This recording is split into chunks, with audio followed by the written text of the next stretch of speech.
Assalamu alaikum to all of you. Today we will discuss important topic of class 10th, that is combination of resistors in series and parallel. Combination of resistors. Combination of resistors.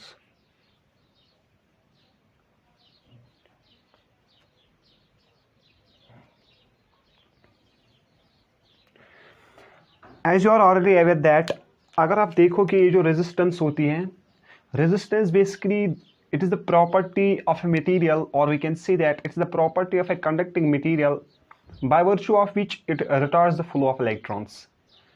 ये एक property होती है एक material की जिसकी वजह से ये क्या करता है, it retards the flow of electrons and it will decrease the value of current due to high potential drop. तो यहाँ पे अगर आपको पता होगा ये जो रेजिस्टर की सिंबल है ये कुछ ऐसी है.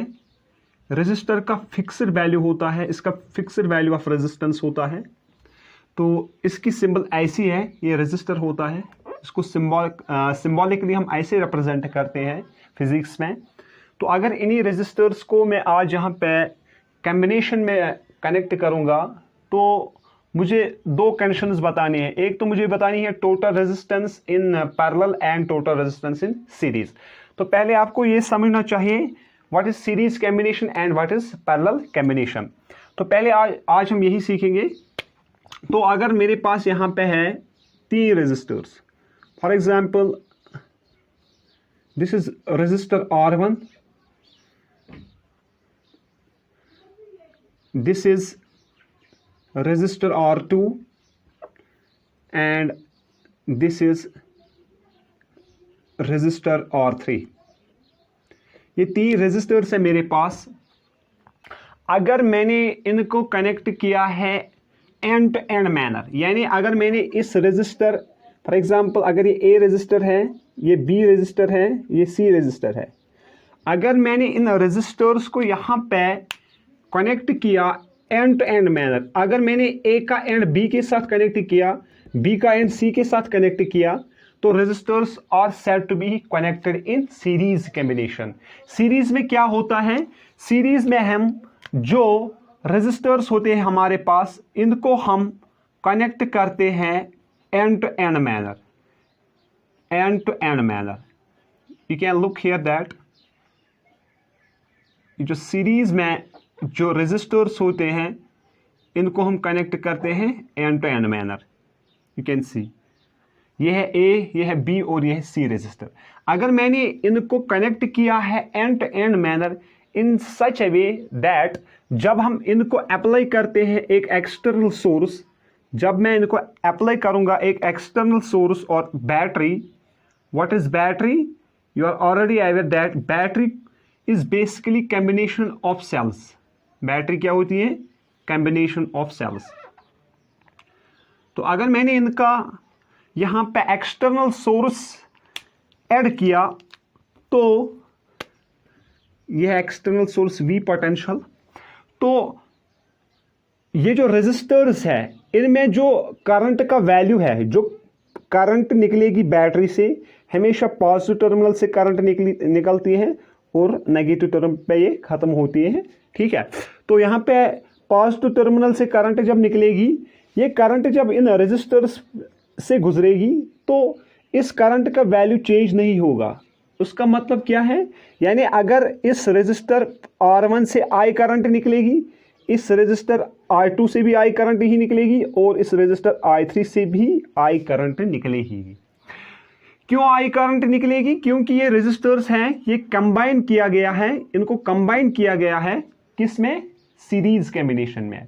और सीरीज में हमको याद रखना है, सीरीज में एक कंडीशन होती है, सीरीज में करंट कांस्टेंट रहती है अमंग ऑल द रेजिस्टर्स, खाली जो पोटेंशियल होता है वो पोटेंशियल चेंज होता है.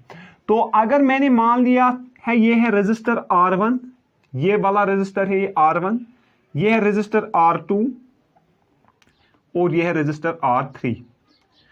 ये रेजिस्टर्स तब कंबाइन होते हैं सीरीज में जब वैल्यू ऑफ करंट इनमें से कांस्टेंट होगा.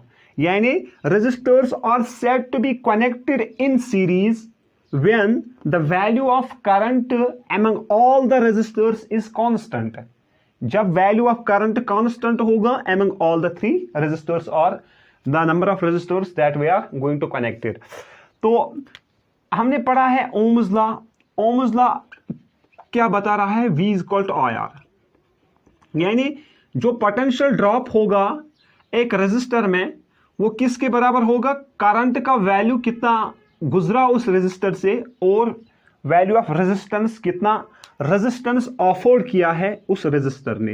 यानी जो पोटेंशियल ड्रॉप होता है अमंग द रेजिस्टर्स वो किसके बराबर होता है? V equal to I into R, current into resistance of a resistor. तो पहले मैं यहां पे अगर देखूंगा, अगर यहां से जो रेजिस्टेंस है R1, R2 and R3, current का वैल्यू सेम रहा.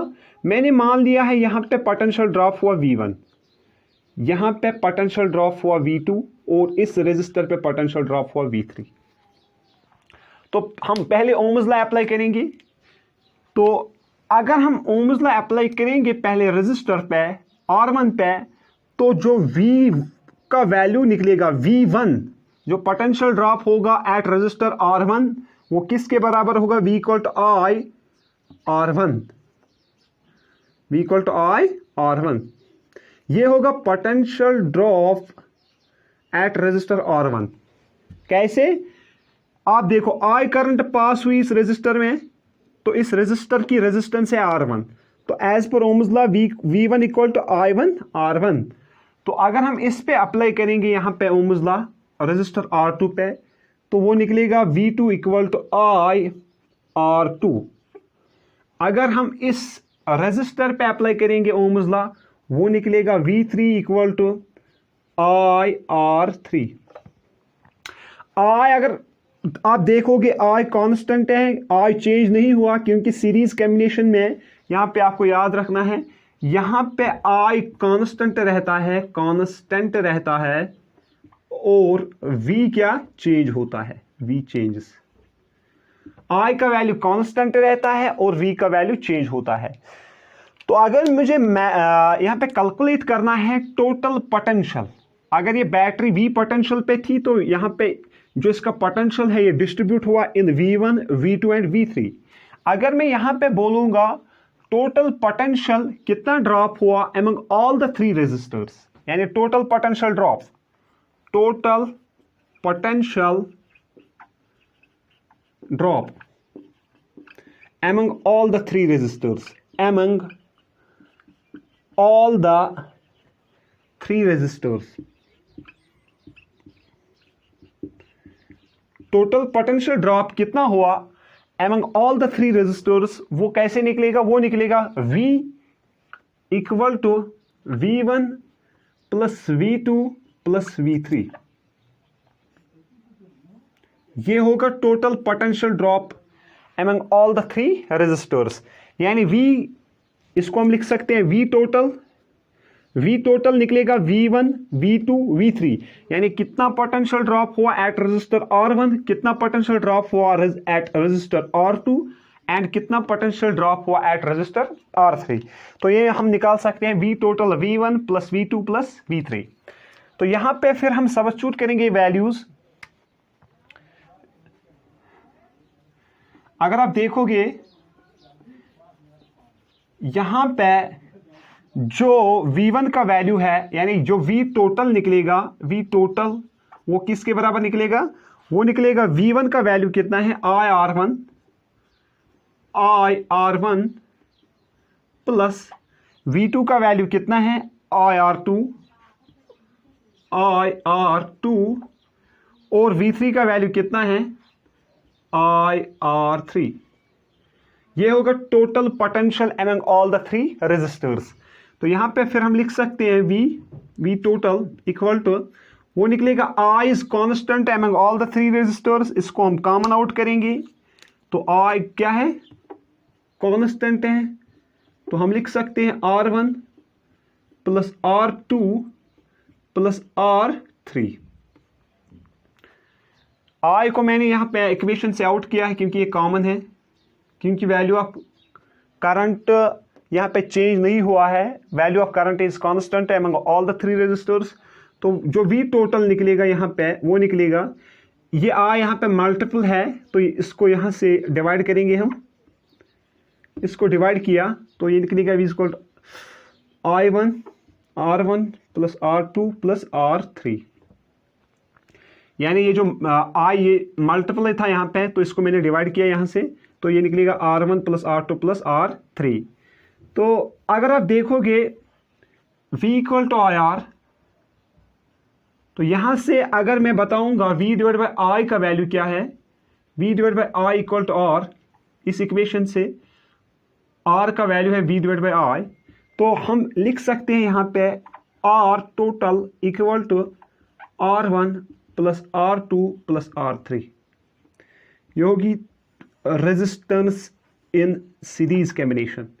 जो वैल्यू ऑफ रेजिस्टेंस होगी, टोटल रेजिस्टेंस, वो किसके बराबर होगी, R1 plus R2 plus R3 series combination. लेकिन कंडीशन क्या है, कंडीशन है करंट कांस्टेंट रहती है किसमें, सीरीज कॉम्बिनेशन में, खाली पोटेंशियल चेंज होता है। It was series combination, now we will talk about parallel combination.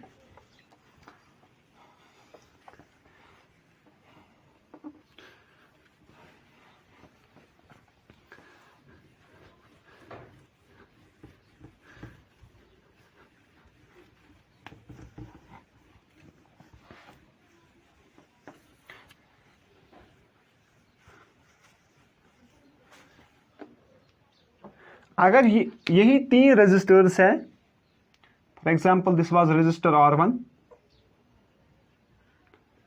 This is R1 resistor, this is R2 and this is R3।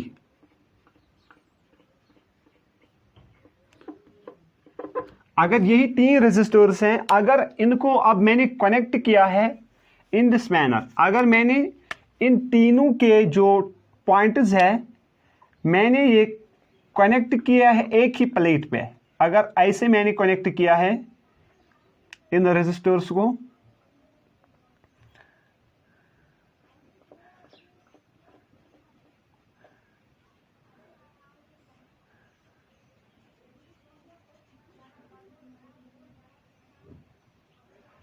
अगर मैंने रेजिस्टर्स को इन दिस मैनर कनेक्ट किया है, यानी इनके जो पॉइंट्स है ये मैंने एक ही टर्मिनल पे यहां पे कनेक्ट किया है, एक ही प्लेट पे कलेक्ट किया है, for example in this manner.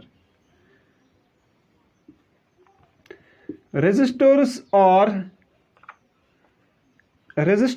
said to be connected in parallel combination when their ends are connected at a same plate such that जो potential का वैल्यू होगा, such that the value of potential is same among all the 3 resistors।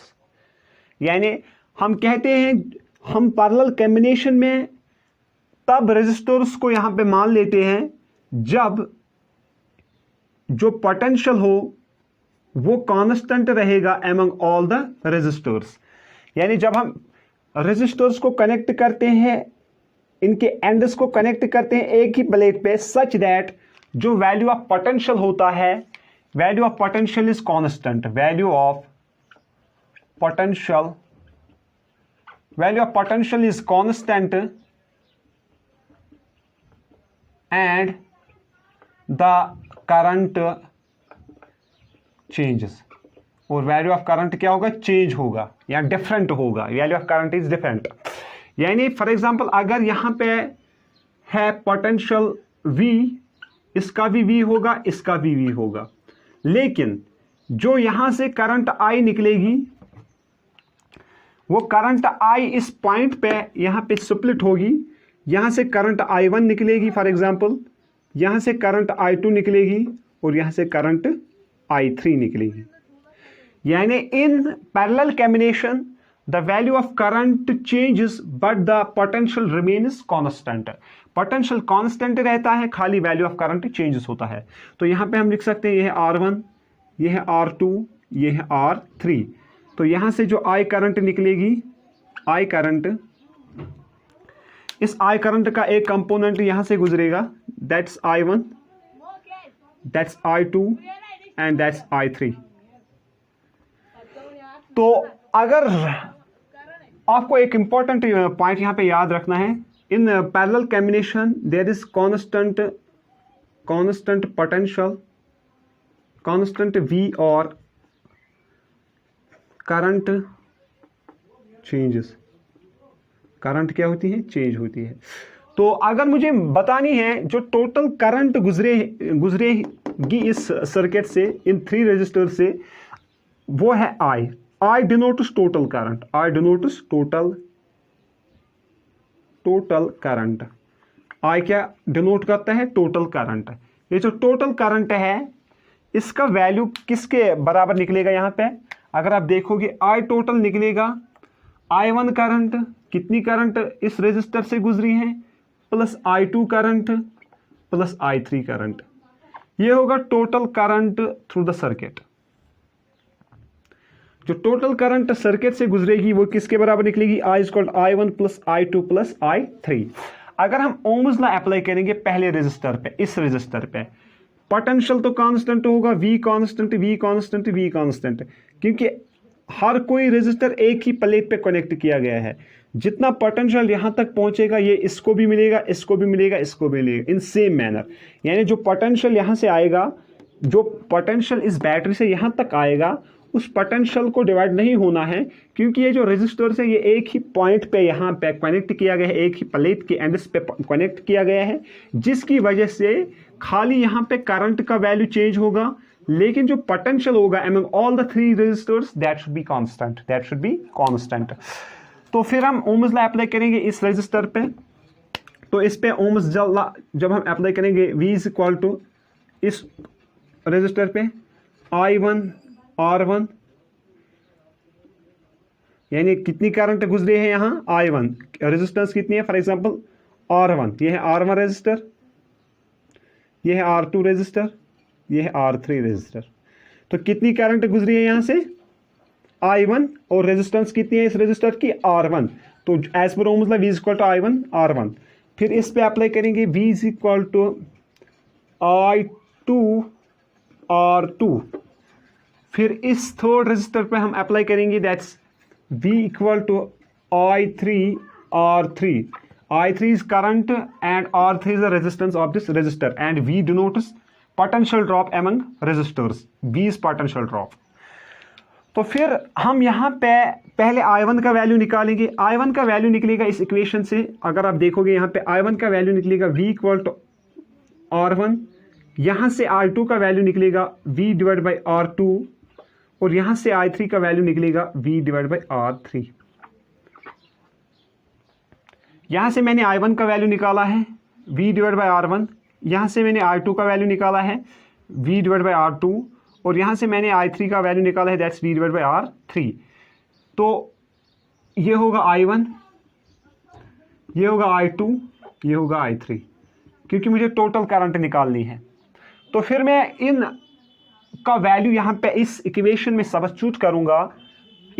इस equation में जो I total निकलेगी, I1 का value कितना है, V divide by R1, V divide by R1, plus I2 का वैल्यू कितना है, V divide by R2, plus I3 का वैल्यू कितना है, V divide by R3।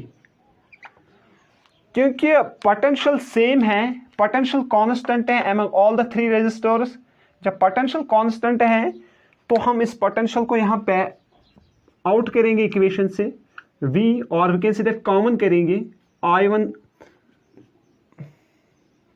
1 divide by R2 plus 1 divide by R3। यहाँ से मैंने इस इक्वेशन से इस V को कॉमन आउट किया है, क्योंकि पोटेंशियल चेंज नहीं हुआ, खाली करंट का वैल्यू चेंज हो रहा है, करंट का वैल्यू चेंज हुआ, potential is constant among all the 3 resistors. तो यहाँ से मैंने इसको कॉमन आउट किया है, तो ये निकलेगा V equal to 1 divide by R1 plus 1 divide by R2 plus 1 divide by R3। फिर हम यहाँ पे लिख सकते हैं इस V को, ये V यहाँ पे मल्टीप्लिकेशन में है, इसको डिवाइड करेंगे इस I के साथ, I divide by V equal to 1 divide by R1 plus 1 divide by R2 plus 1 divide by R3। लेकिन अगर आप देखोगे ये जो V है, V खुद किसके बराबर है, v equal to I R. तो यहां पे सब्स्टिट्यूट करेंगे वैल्यू v का, i डिवाइड बाई v का वैल्यू कितना है, I R equal to 1 divide by R1 plus 1 divide by R2 plus 1 divide by R3। तो यहां से आई कैंसिल हो जाएगा, तो जो टोटल रेजिस्टेंस निकलेगी वो निकलेगी 1 divide by R equal to 1 divide by R1 plus 1 divide by R2 plus 1 divide by R3। ये होगी total resistance in parallel combination. तो पैरेलल कॉम्बिनेशन में जो टोटल रेजिस्टेंस होगी वो होगी 1 divide by R1 plus 1 divide by R2 plus 1 divide by R3। तो यहां से जो सीरीज में टोटल रेजिस्टेंस होगी वो क्या होगी, R टोटल होगी सीधे R1 plus R2 plus R3। तो अगले जो लेक्चर होगा उसमें हम डिस्कस करेंगे इसके रिलेटेड पैरेलल और सीरीज कॉम्बिनेशन के रिलेटेड न्यूमेरिकल्स। आपको याद रखना है यहाँ पे जो R टोटल होता है इन पैरेलल कॉम्बिनेशन वो होता है 1 divide by R1 plus 1 divide by R2 plus 1 divide by R3। तो जो सीरीज में R टोटल होता है वो क्या होता है, R1 plus R2 plus R3। So thank you for joining.